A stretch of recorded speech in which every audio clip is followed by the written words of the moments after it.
इसका प्रोडक्शन उत्तर प्रदेश के अंदर नहीं होता है।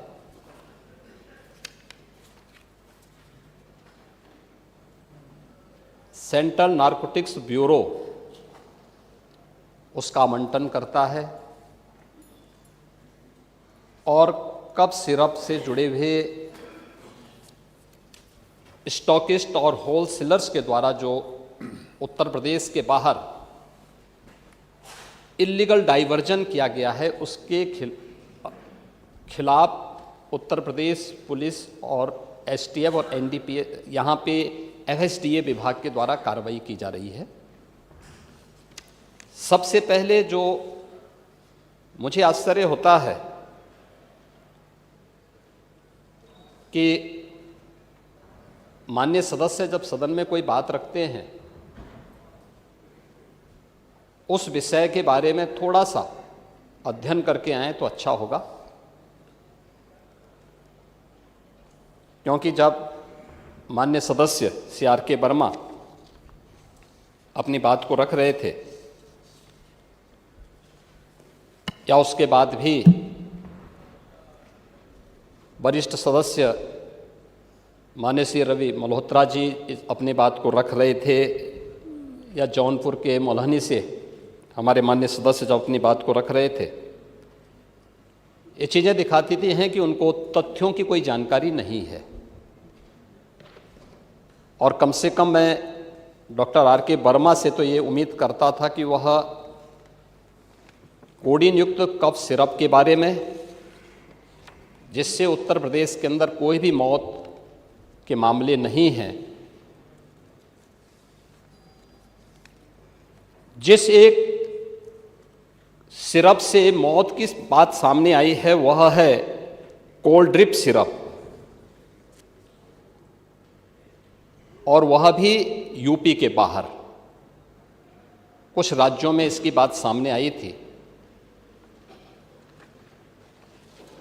आपने अपनी डिग्री कैसे और कहाँ से ली है मैं उसके बारे में प्रश्न नहीं उठा रहा हूँ, लेकिन और नहीं भाई, मैं वही कह रहा हूँ, नहीं हमें उसकी जांच कराने की भी आवश्यकता नहीं है। जब आवश्यकता पड़ेगी तो वह भी हो जाएगी।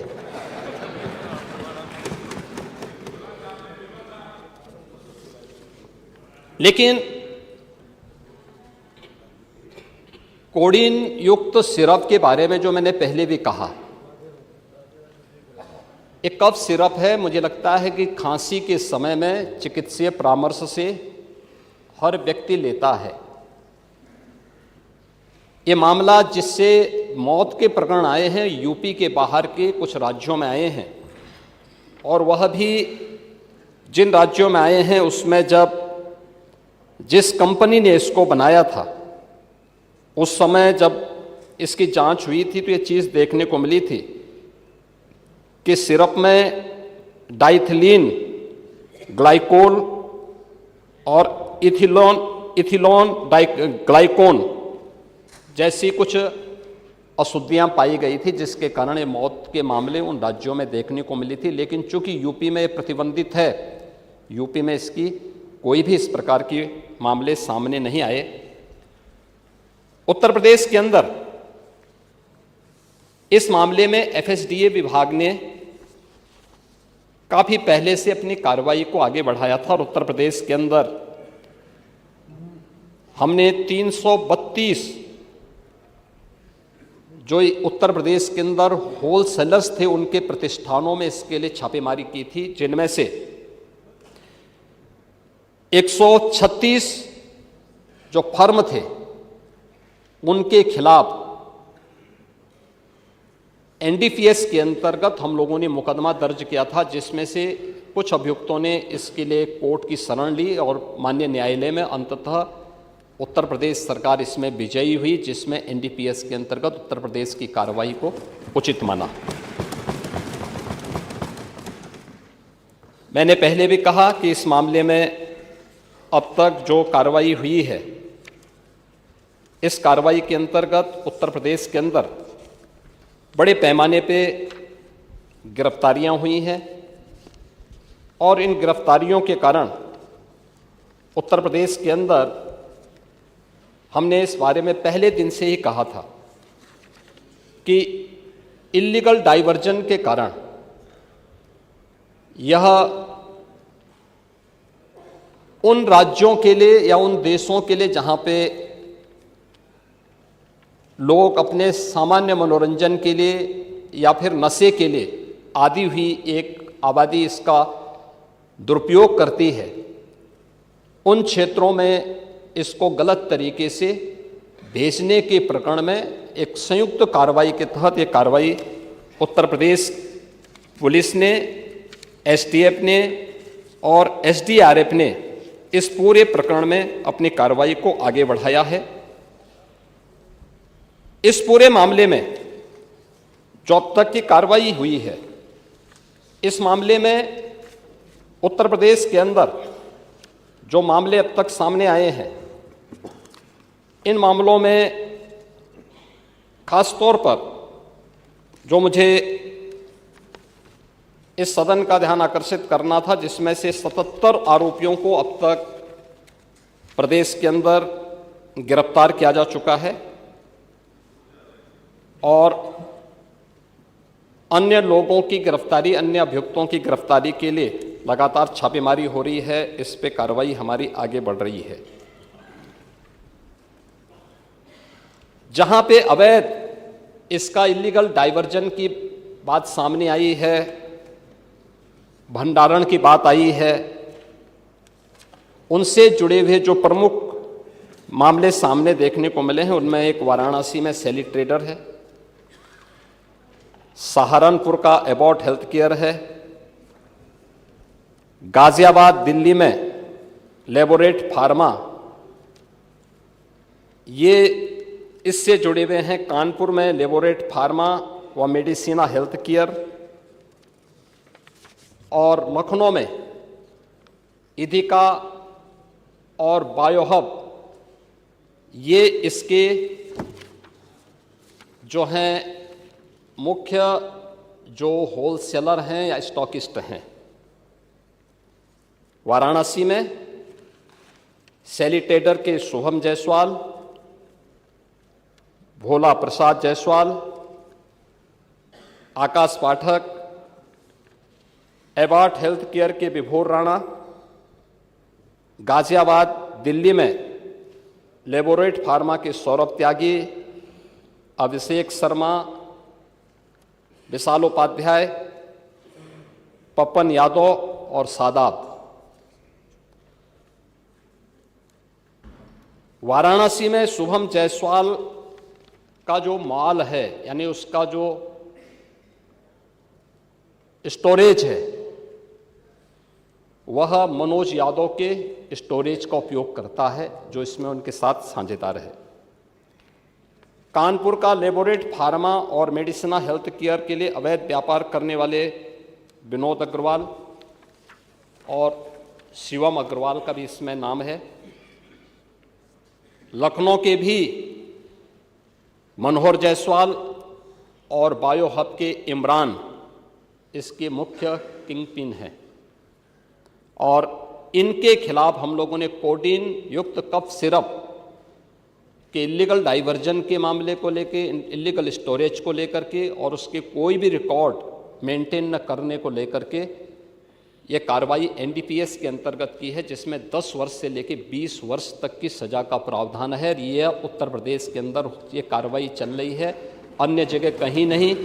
भले ही मौत यूपी के अंदर नहीं हुई है, लेकिन इल्लीगल डाइवर्जन का ये मामला है। जो मौत के मामले आए हैं वह सन फार्मा तमिलनाडु द्वारा जो कोल्ड्रिप नाम के खांसी का सिरप बनाया जाता है, जिसके मौत के प्रकरण आए हैं 2-3 राज्यों में, ये वहाँ से जुड़े हुए हैं। और उसका मैंने पहले ही बताया कि जो मुख्य कारण है कि उसमें डाइथिलीन और ग्लाइकोल और एथिलीन ग्लाइकोल की अशुद्धता का मामला उसके कारण हुआ है। ये पूरे प्रकरण में हम लोगों ने प्रदेश के अंदर भी, इस यूपी में कफ सिरप के हम लोगों ने 1000 से अधिक नमूने अब तक लिए हैं अलग अलग स्थानों पर, और उनके आधार पर हम लोगों ने ये सभी कार्रवाई को आगे बढ़ाया है। महोदय, इस मामले में ये तो हर व्यक्ति जानता है कि माफिया से संबंध किसके हैं। मान्यवर, हाँ आएंगे ना, उसका कोई स्वागत थोड़े करने जा रहा है। ये जो भी कार्रवाई हुई है यूपी पुलिस ने की है, और यूपी पुलिस की कार्रवाई में अब मैं आपको नाम भी बता देता हूं। अब सैली ट्रेडर के सोहम जायसवाल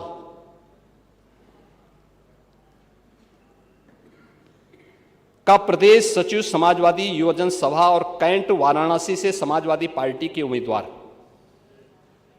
अमित यादव से व्यापारिक साझेदार है। यानी जो ये इसका जो यूपी का जो सबसे बड़ा स्टॉकिस्ट है वह शुभम जायसवाल है, और वह व्यापारिक साझेदार है अमित यादव का, जो वाराणसी से समाजवादी पार्टी का प्रत्याशी रहा है। अमित यादव क्या आपका प्रत्याशी नहीं था कैंट वाराणसी से? था, याद कर लीजिए। अरे था, इस समय चुनाव थोड़े हो रहे हैं, मैं बता रहा हूं भी। अमित यादव की फर्म का नाम इसमें, अभी बात सुनो, चलिए, पूरी बात प्रत्याशी नहीं है, मैं कह रहा हूं प्रत्याशी नहीं है, लेकिन ये अमित यादव की फोटो अखिलेश यादव के साथ तो है ना, ये तो है ना, ये तो है ना। नहीं, मेरे साथ है तो मैं इस सदन का सदस्य हूं, मेरे साथ है, क्या आप इसको मानेंगे? क्या इसका मतलब मेरे साथ है तो इसका मतलब एक अखिलेश यादव उस मामले में इन लोगों को बचाव नहीं कर रहे हैं? इसीलिए मैं कह रहा हूं ये फोटोग्राफ्स इस बात को बताता है। अरे सुनिए, ये फोटोग्राफ्स इस बात को बताता है, ये फोटोग्राफ्स इस बात को बताता है बैठिए कि अमित यादव समाजवादी पार्टी के युवजन सभा से जुड़ा हुआ है, आपका पदाधिकारी है, और आप इसको डिनाई नहीं कर सकते। अरे हर बात का जवाब डायरेक्ट थोड़ी देते हैं। जब आप बोल रहे थे तो इधर से कोई बोला, जब आप लोग बोल रहे थे तो इधर से कोई बोला, तो हम लोग आराम से सुन रहे थे। आप जब बोल रहे थे कोई बोला इधर से? प्लीज नहीं, माननीय अध्यक्ष जी, जब आप ये लोग बोल रहे थे, जब आप बोल रहे थे इधर से कोई भी नहीं बोला ना। दूसरा, सुनिए उसको, एक मिनट महोदय, दूसरा